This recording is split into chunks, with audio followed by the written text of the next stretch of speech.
The education system is flawed. Here's why.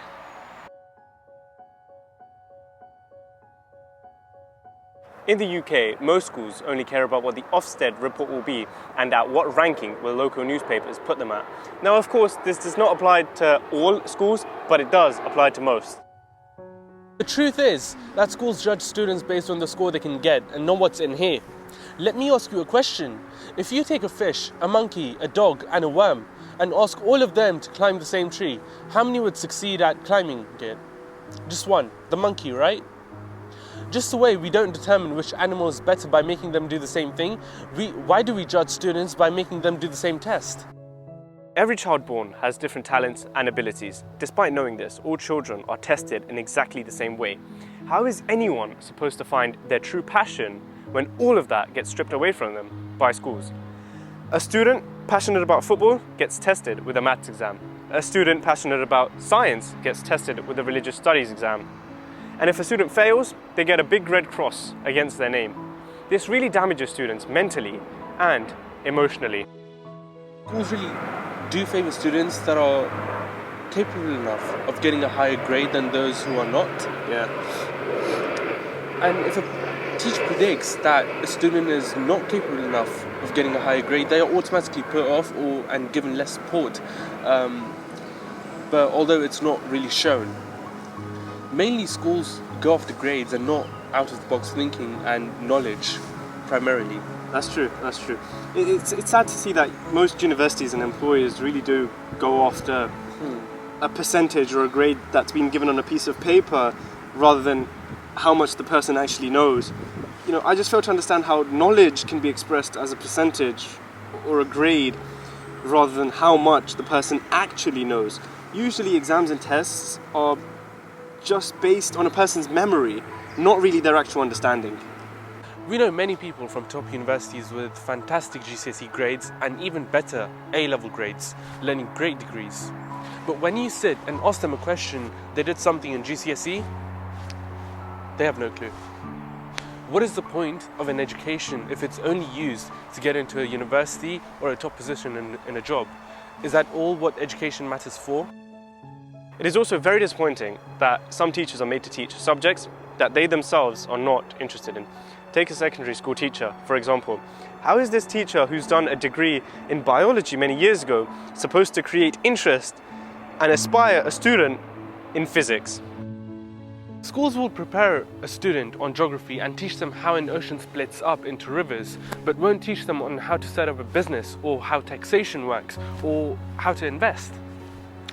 These are the kind of things that really need to be taught in the modern day and age. Schools take students in batches. These batches are called Year 5, Year 7, Year 8, etc.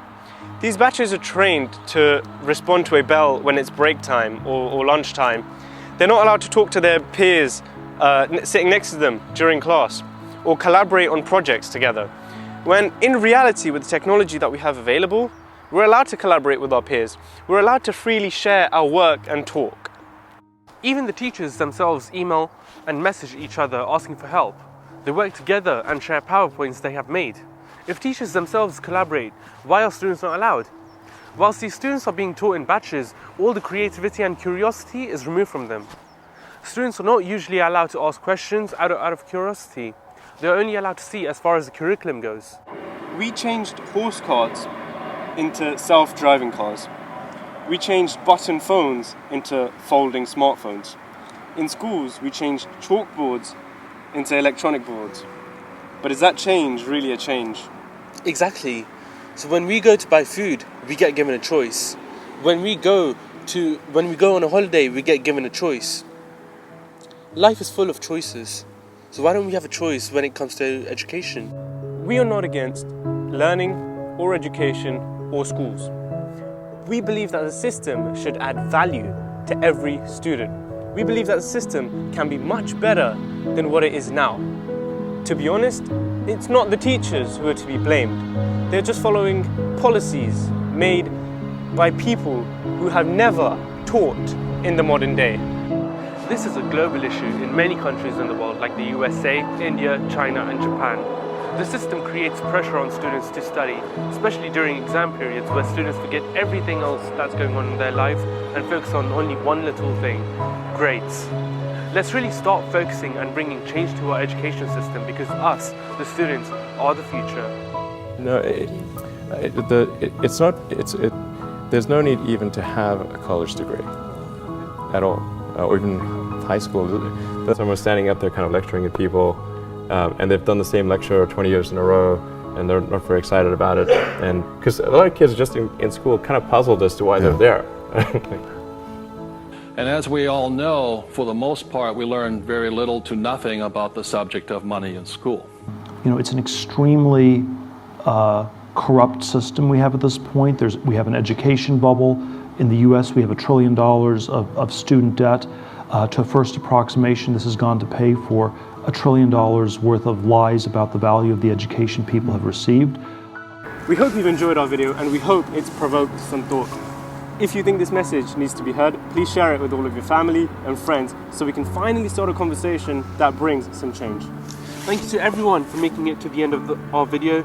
We would really appreciate all the love and support you can give us so we can continue to make our videos that start conversation. Please give us a like and subscribe, and we shall see you in the very next one. Give us a very big like.